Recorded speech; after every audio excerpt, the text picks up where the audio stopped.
وين جا ما بصاجين بس يجي لسر قلقي زواج عزيز نبي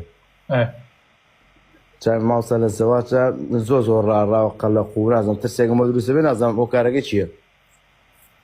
چەند ساڵە لە دایک بوویتە؟ ولا ما وصل سيبك صالم ئەی ماشەڵڵا و لێ بێ وڵی خۆی بڵێم شرین مەزانی چۆنە تەمەن کە گەیشتە 30 ساڵان ئیتر بڕیاردان لەسەر زەواج قورسە بێت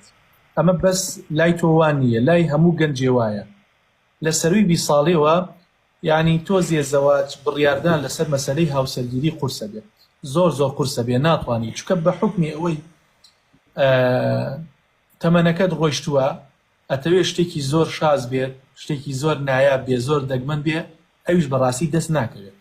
باشە بەڵام برای شیرینم ئافرەت ئەو جیهانە ئاڵۆزەیە باشە ئەبێ پیا و لی تێبوات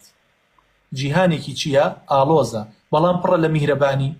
پێویستە کۆدەکەی بدۆزیتەوە کۆت باشە مادام تۆ 31 ساڵ تەمەنتە ئەبێ بە دوای ئافرەتێکا بگەڕی ئەم ئافرەتە پێش هەموو شتێک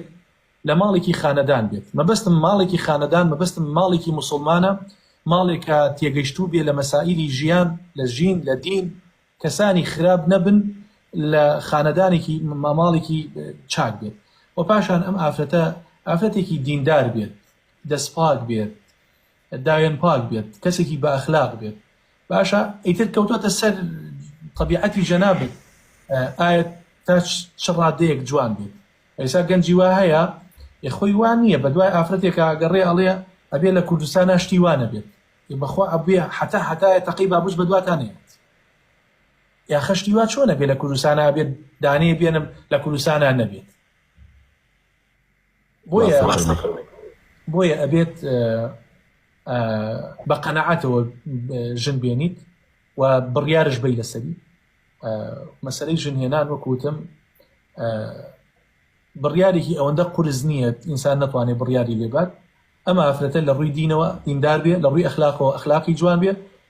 ماڵەوەیان لە ڕووی کەسایەتیەوە کەسایەتیان جوان بێت ئەم چەند مەرجەیتیا بێت ئیتر